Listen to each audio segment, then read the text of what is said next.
Le marathon, c'est un peu la distance un peu mythique pour tout le monde. Autant un 10 km ou un semi, c'est vrai que ça passe relativement facilement. Un marathon, il faut s'entraîner, on n'a pas le choix. Et puis même avec un bon entraînement, on l'a vu aujourd'hui, ça pique un petit peu à la fin. Le marathon, c'est aussi un petit peu une école de vie, c'est-à-dire qu'on va passer par tous les stades. Les 6-8 semaines avant, on s'entraîne, on a un objectif. Quand on commence, en général, on a plein d'énergie.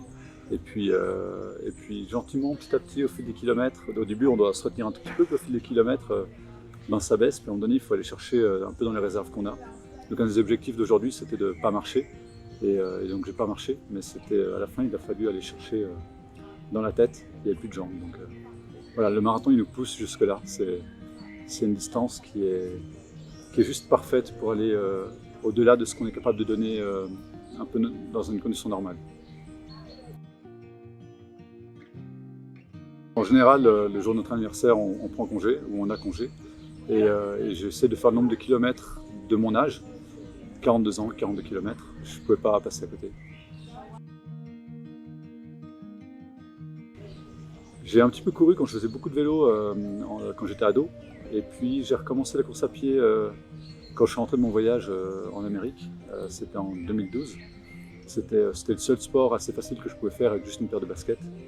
Et puis, quand je suis rentré, j'ai rencontré des gens qui faisaient partie d'une association, Courir Ensemble. Et de fil en aiguille, je suis devenu coureur de l'association depuis 2012. Et aujourd'hui, je vais bientôt faire mes 10 ans dans l'association Courir Ensemble.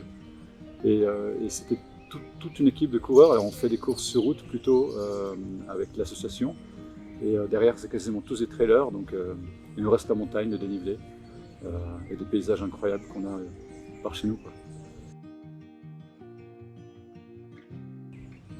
Aujourd'hui, il n'y a pas eu de difficulté, dans le sens où c'est déjà difficile de se préparer, un objectif aussi alimentaire, perdre un peu de poids, etc., pour être fit, etc.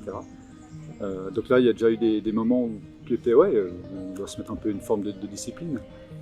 Et puis aujourd'hui, oui, il y avait bien sûr qu'il y a eu plein de difficultés. Le chemin, déjà, c'est pas un boulevard, hein, il y a des petits sentiers, il y a des fois il y a du goudron, des fois il y a du copeau, du gravier, etc.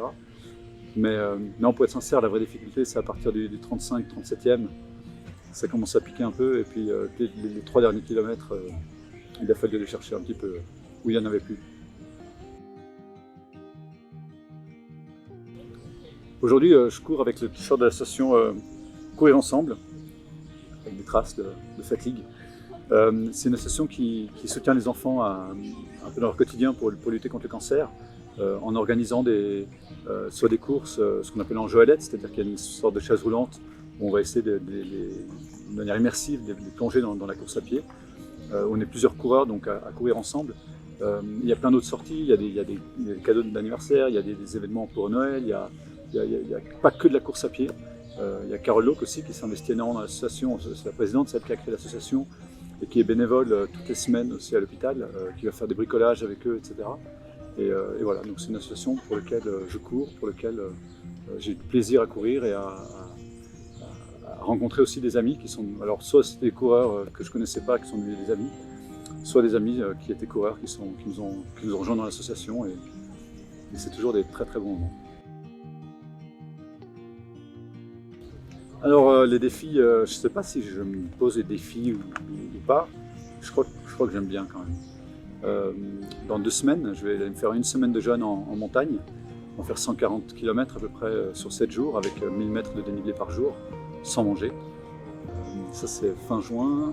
Début août, j'ai un collègue qui m'a challengé pour aller faire le Tour des Cimes, c'est en Valais, c'est une balade à vélo où on n'a encore pas décidé, mais ce serait 130 km avec 4000 et quelques mètres de dénivelé. Et puis peut-être une Spartan encore d'ici la fin de l'année. Là j'ai envie de dire non, mais il y a 3-4 heures, on parlait peut-être de refaire un marathon au mois de septembre, octobre, histoire de confirmer ça sur une distance officielle.